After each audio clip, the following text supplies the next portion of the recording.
Guy who's 33, he says, I think I'm boring and unexciting, but is this true or in my head?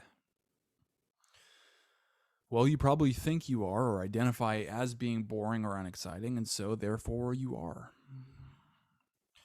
He says, so I feel like I'm not having much success in dating because I'm pretty boring. And you're basically pinpointing that as the reason why you're not succeeding. Maybe it is, maybe it isn't. I don't know if this is true or not, though. And so you're being uncertain, and that would be a bigger contributor than you being boring.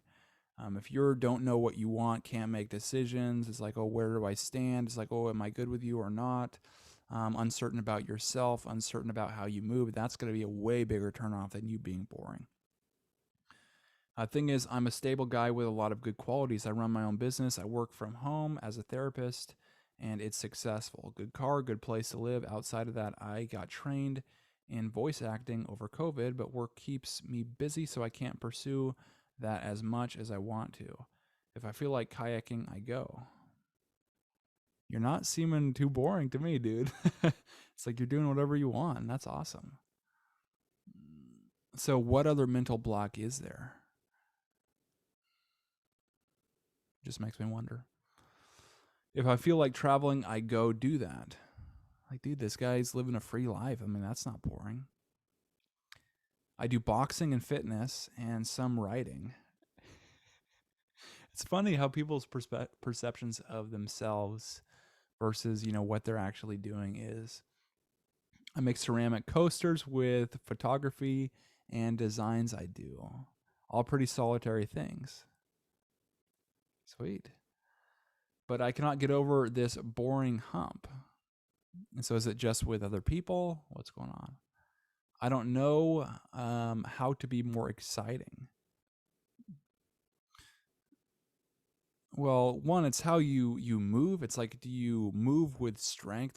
Are you in a good state when you're with somebody, or are you approaching it and like nervous, uncertain? It's like you have to be certain, and a lot of that just comes from like the movements you do, but also being really interested in the other person. If you are interested in them, you become interesting yourself. Just always know that. And so it's like if you can ask her a lot of questions and she can feel that you're asking these questions because you're really interested in her, it's like that's going to reciprocate. And it's like you don't have to do much of the talking. You don't have to do, and it's actually better if you don't do the majority of the talking.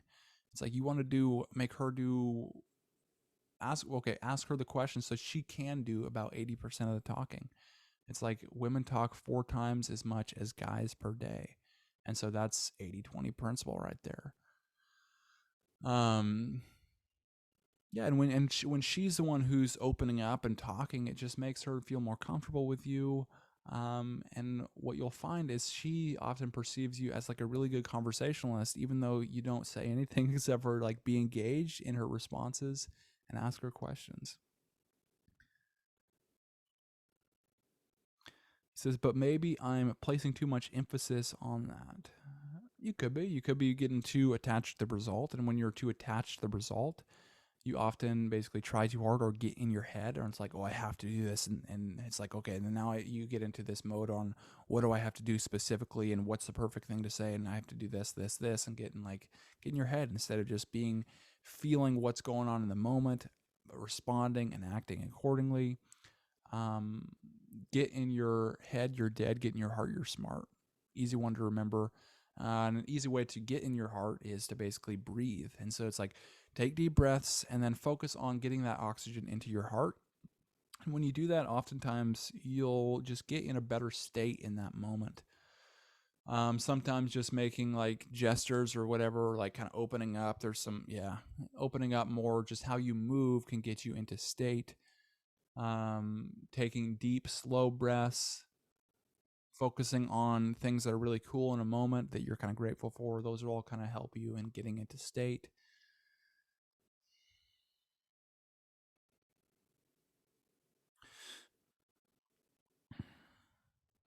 It says, oh, I always look for new hobbies or something that would make me stand out and not being boring. that might not be the best motivation to do something. So it's like a fearful thing. It's like, oh, I'm afraid that people won't like me or they'll think I'm boring. So now I have to do something instead of just being and doing whatever you want to do and not being congruent with that, with what you're feeling and what you want to do. That's an important thing in relationships, is that congruency. It's like if you're saying things that you don't really feel, it's like she's going to notice that.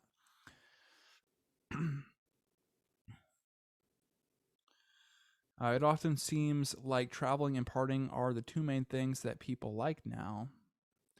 He's trying to fit in. It's like you don't necessarily want to fit in. It's like, and sometimes, a lot of times, it's like she doesn't want somebody that just fits in either.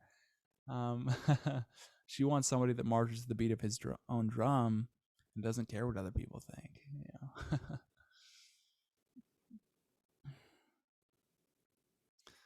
And I am not a party guy. I don't have an and, meaning I'm not stable and something exciting. You name like 10 different things you're doing, dude, that seem like you do for your own benefit and your own fun. I'm not funny.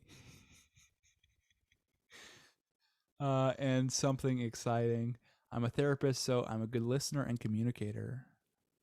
Those skills are more important than those things you're listing, dude.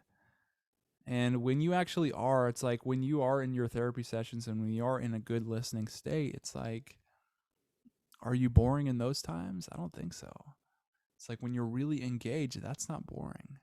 When you really do care or really are interested in something, that's not boring. And so do more of that. Just get into that moment. It's like just like you're doing active listening with listening to somebody, figuring out, what's really going on, what this person's feeling in your sessions here. It's like, well, it's kind of the same principle. And like active listening is one of the most important skills that you can have. But that hasn't really been seen as sexy, haha. Try again on that, or you're not doing it right, or you're not listening in a right way, or you're not even trying it, because that is completely untrue what you just said, that listening is not sexy or attractive. It is one of the, probably, if not the most important things you can do, is genuinely listen to somebody. I think a male therapist is not really seen as hot these days. Haha. No, you're projecting your own beliefs on yourself and your own disempowering beliefs on yourself.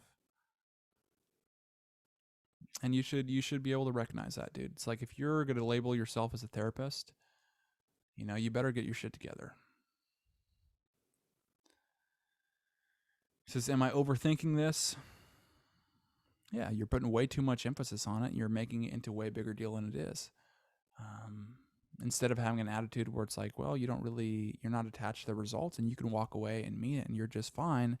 And then when you act like that, it's just like, well, so what if she thinks I'm boring? I'm going to find somebody else that maybe has similar interest to me that we really click with. And then, maybe this is a blessing in disguise. You're not going to be like, oh, it's because of me. I'm so bad because I'm boring and I'm this and this is all, and start listing all the bad things about you. It's like, get out of that pattern, dude. Snap out of it. Or is there a way for me to not feel so boring? It's up to you, dude. It's like up to you and to determine your meanings. But the way that I know is effective is to be able to walk away and mean it and not being attached to these people. It's like if they treat you like crap, treat you like you're boring, say like, oh, you're boring or whatever, or act like disinterested because they're not interested in what you have to say or what you have to ask or your life or how you've structured your life or the fun things that you perceive as fun. Walk away from those people and find somebody that just does care about you, because it's not about making every single one person you date as, oh, they're it, or it has to work out with them. It's like, no, be able to walk away, and that's probably going to be the most freeing thing that you can adopt.